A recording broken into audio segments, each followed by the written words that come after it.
information, they were unable to come to a particular conclusion that would allow them to be able to certify. And because they weren't able to get the information that they had requested to come to their conclusion, they indicated that they... You said they were unable to get the information that they requested, right? Excuse me, sir?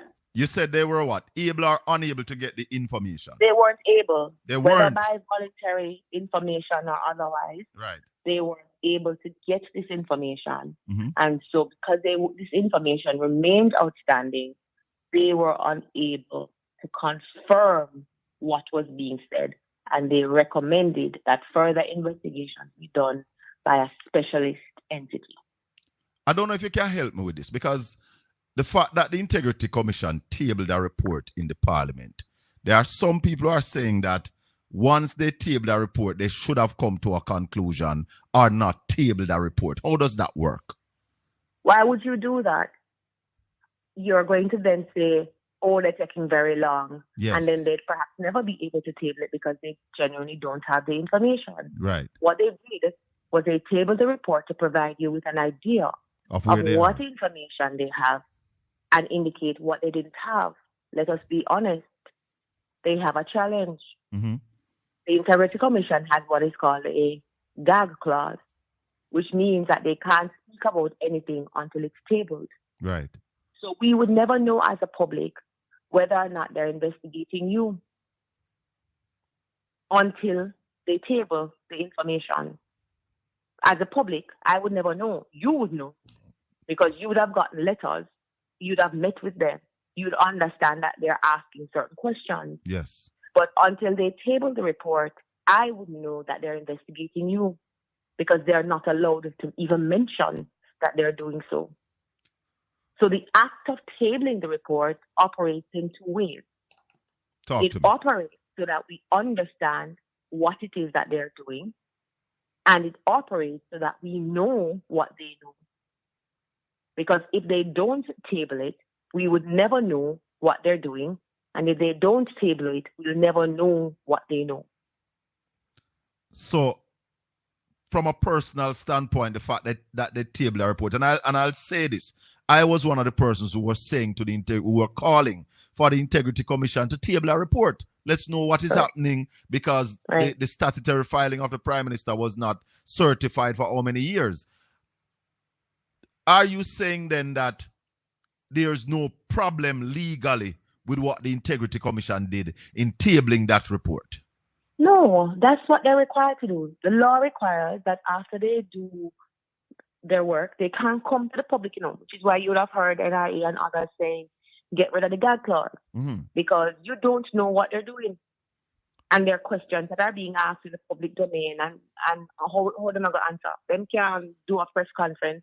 They can't send out a press release. You can't submit anything to them under the Access to Information Act. There's no way for them to communicate and tell you, yes, I'm investigating Mary Jane, and we're investigating Mary Jane because we were told certain things. And based on what we were told, we are trying to verify this information. They're not able to tell anybody that. Respond to people who are saying that if you remove the gag clause, you are going to destroy people's reputation. And explain to my listeners why you believe that the gag clause should be removed. All right. So let's start with simple things. When anybody from your community is a suspect in any investigation, whether they have done it or not, whether them really raped the man or the woman or the whatever the allegation is. Yes. So let me rephrase that because some people might say what I said was incorrect. Whether you are accused of robbery or they suspect that you did rob Mr. Chin shop, or they suspect that you were involved in some kind of gang activity, or they suspect that as an employee, I may have been involved in some kind of fraudulent activity at the workplace. The investigating persons are at liberty to put out your name. Yes. and to say that you are invited to come in for a meeting. The investigating persons are entitled to put out something that says they're wanted for suspicion of so and so. Now, when these people come and they say, but me never did that the country, me never did that Portland, sir. Me did that Kingston, I work. And see the lady when me did that work for a year, I never meet her. Do they come back out and tell you, say, he wasn't the person who was a suspect, that they were wrong? But some people would say that person is not as high profile and have that kind of... Top. The person is of no less importance than the person who is of a high profile. Nobody's a god around here. Talk to me. You sure about that? When all of us are on the same level. In fact, those persons who have greater authority has a greater responsibility. Oh, yes. And that they should know that if it is founded, that they are at liberty to come out and say, it wasn't me, here are the facts. I was being investigated. It did not happen. And we all appreciate that when you become a public servant, you have a higher duty and responsibility. It comes with the territory.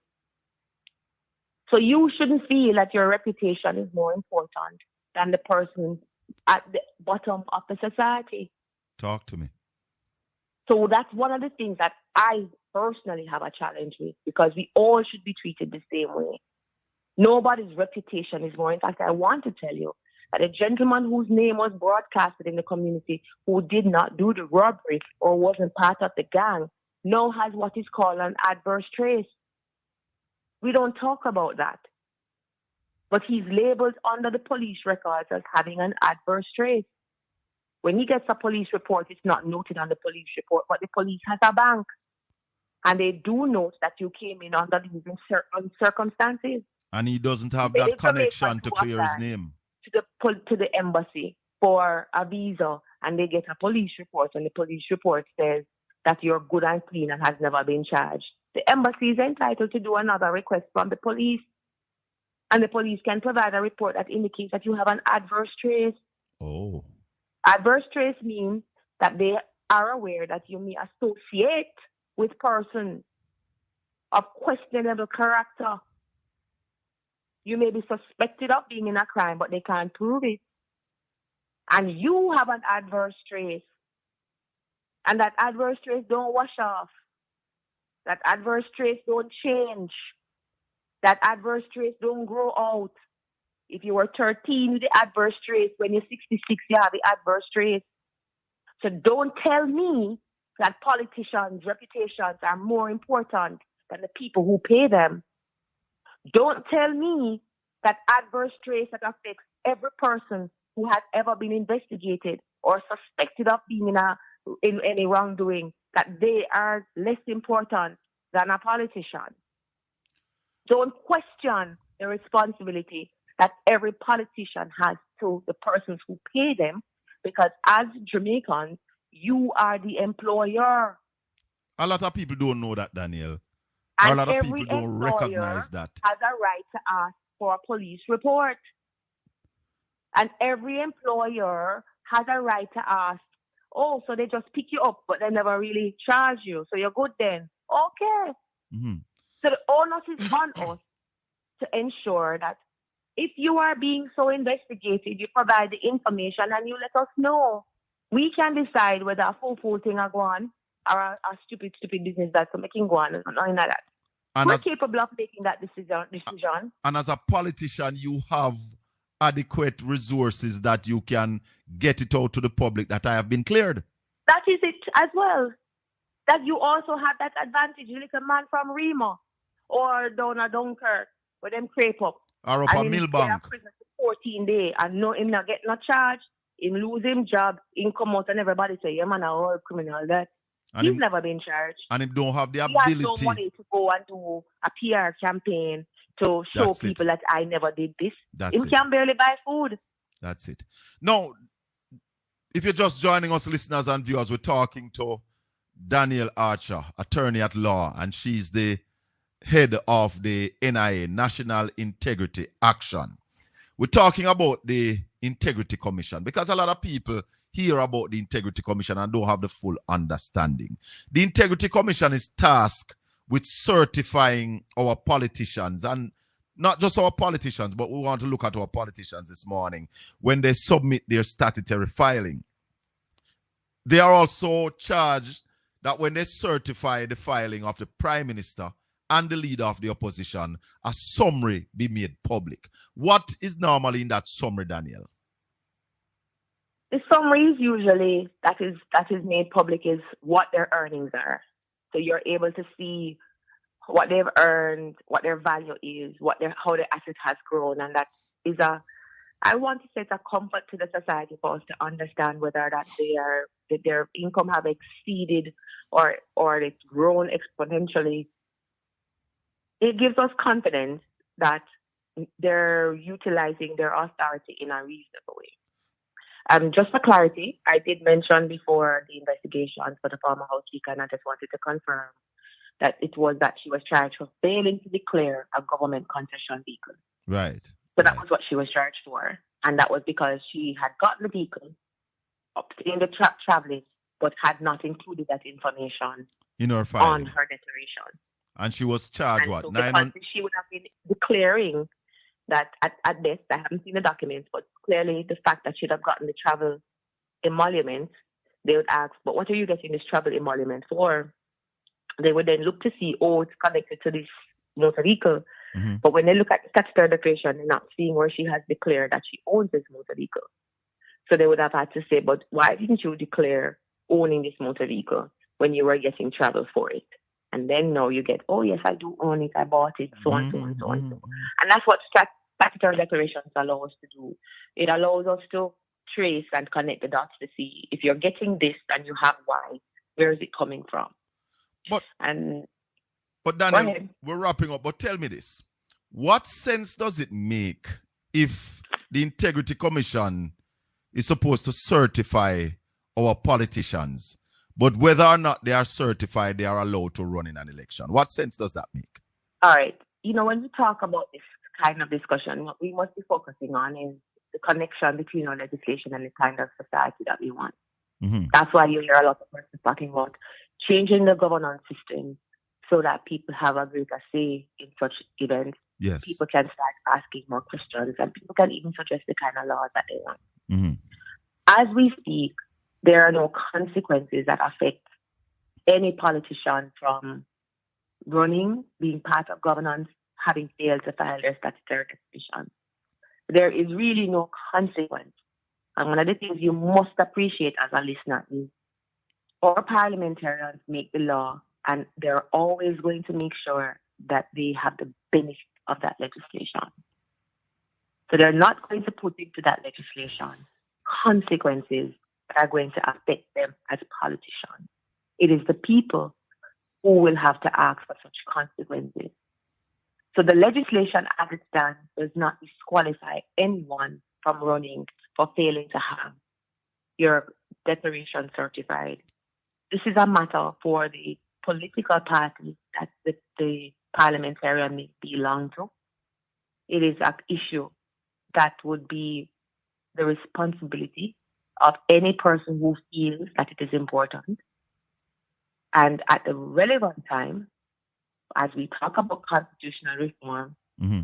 we can always ask the question, do we need to have greater or more factors that describe who or what can be eligible to run in an election and put that in a constitution?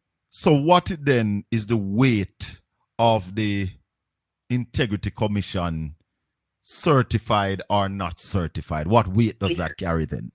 The weight it carries is whether, as a people, we determine, is it reasonable for the parliamentarian to have not got his declaration certified? If we understand the purpose of the declarations, which is to be able to confirm that there are no questions surrounding how you've earned your income, whether or not there are illicit engagements or illicit enrichment.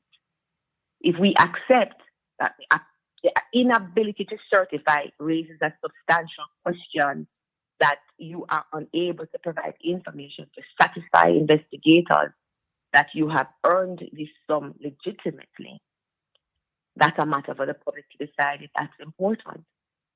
You know, there has been this discussion about what we call unexplained wealth orders. This is how you treat with scammers. Mm-hmm. Unexplained wealth orders is a tool that one could use rather than just looking at somebody and assuming that they are not earning their income in an honest manner. That unexplained wealth orders would be decreed by perhaps after making an application to a court, send it to you and have you explain to a court where you get this money from. Yes. And then if you don't believe the Integrity Commission should have that authority, you create a clause in the legislation that allows them to apply to a court of law which you respect to issue this unexplained wealth order. And they would then come to court and say, this is how I've gotten my income. It could apply to parliamentarians. It can apply to regular citizens who you are of the view have questionable income. So it's a matter for individuals and for citizens to decide whether or not they are satisfied that leaders should be required to say how they have earned their income and to explain their substantial wealth in circumstances where they are given access to extraordinary authority to make decisions and to have access to public resources. Because at the end of the day, we are the employers. We want to ensure that that when persons are making arrangements for contracts, persons are making arrangements for the delivery of resources to communities, that given our scarce resources, that persons aren't using their offices for their own private gain. Do you think the people of Jamaica pay enough attention to the Integrity Commission, Daniel?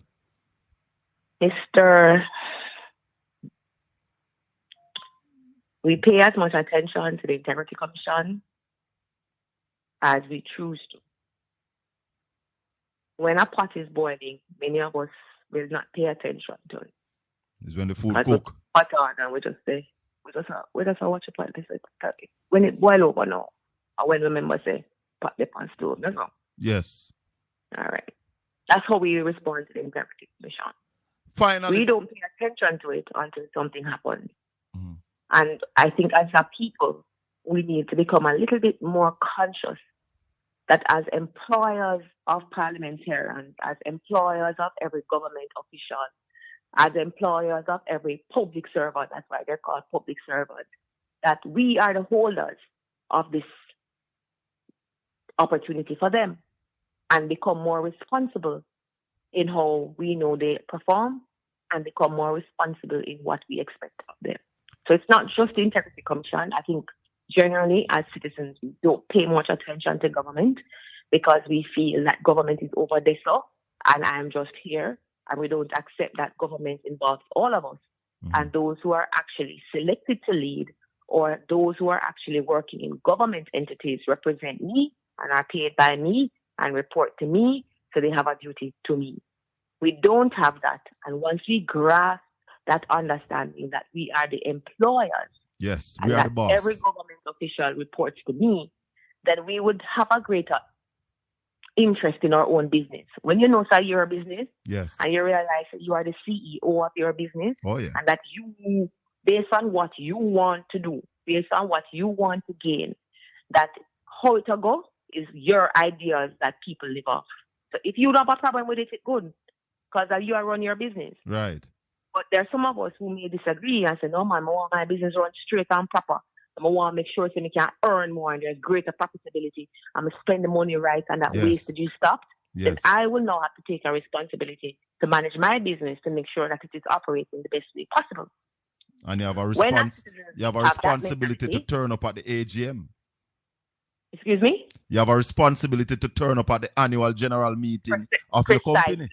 Precisely. And ask questions. You have a responsibility to say, I am not supporting this thing. I have a responsibility to say that, hold on, you forget to say, I mean, hire you. You can't treat me so. Yeah.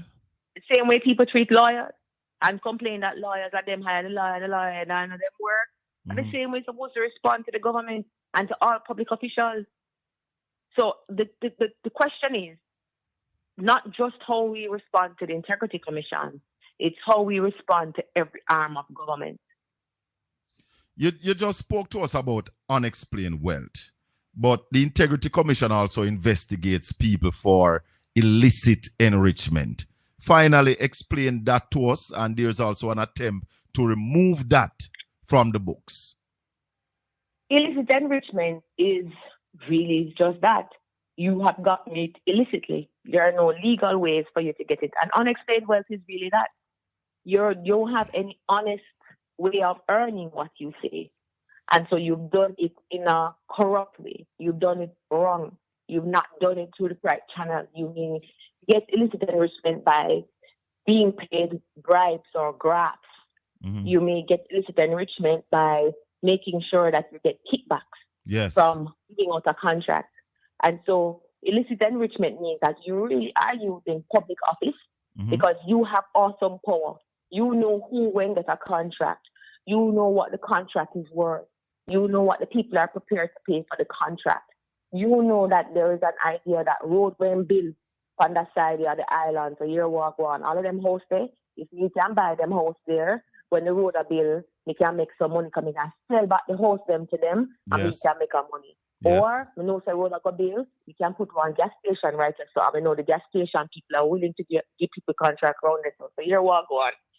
When the house are built, when the road are built, they can buy a piece of the land and come, can get you cheap, because them people that know the development are come. Right. And when we buy the land now, we can just wait easy till the road bill. And when the road bill now, we just go on my friend and we just get one contract, one gas station. You see what I say? Yes. All clear. of this happened because you have advanced knowledge.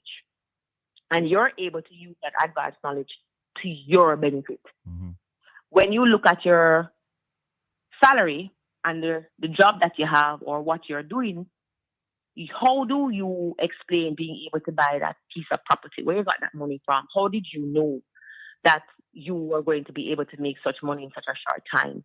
Those are some of the issues that are considered when we talk about illicit wealth. Illicit wealth can also come from people doing you favors, which is why we talk now about supporting anti-bribery legislation that covers cronyism, nepotism, which means you put your friends in business, you put your family in business, you take kickbacks and bribes, you have advanced knowledge that allows you to get an advantage of a particular situation.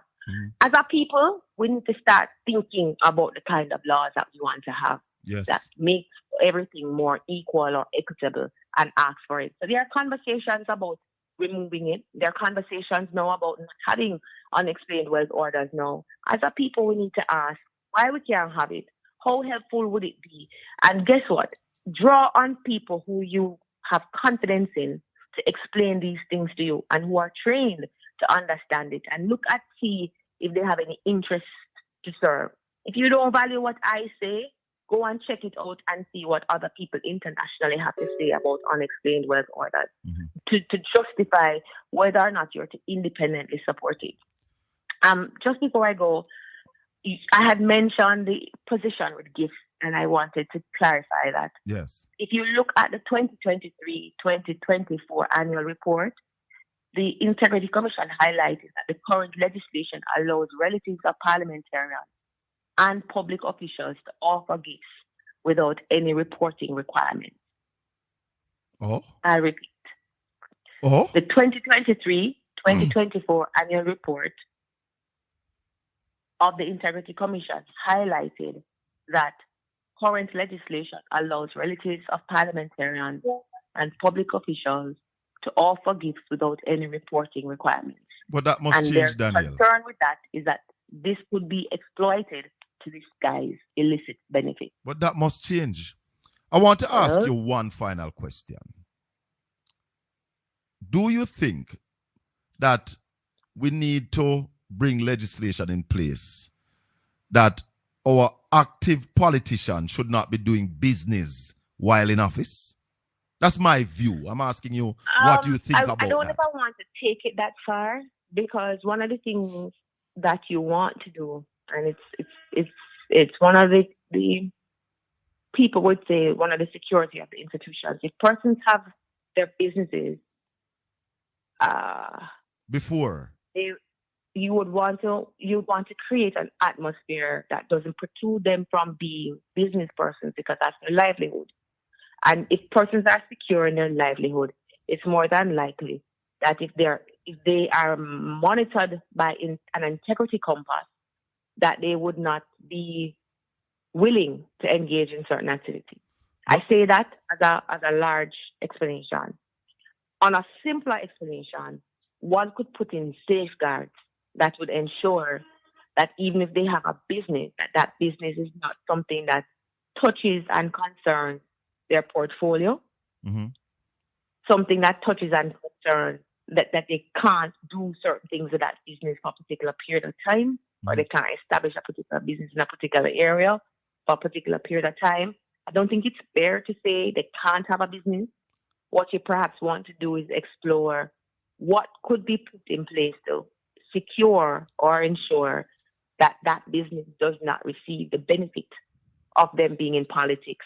And that legislation, to my mind, would be something like an anti-bribery legislation that would ensure that there's no nepotism, there's no cronyism, there's no bribery. And then we could define in that legislation safeguards that would make sure that that politician's business does not get the benefit of them being in politics, or that they don't start a business that allows them to benefit from the position that they have in politics. And that is why National Integrity Action is promoting and asking citizens to consider supporting such a legislation that would create a foundation to ensure that our leaders, our public officials, and those in the private sector do not abuse the opportunities that they have, and that the public is always protected from any act of bribery, nepotism, or cronyism. Daniel Archer, I want to thank you for joining us this morning, to really bringing us up to speed, giving us the kind of information that I think people need to have, and the understanding about an integrity commission operating in Jamaica. Daniel, I want to thank you. Blessings. Thanks for having me. Have Morning to your listeners. Blessings. Keep safe. Listeners and viewers, Daniel Archer, National Integrity Action. We're ready for you.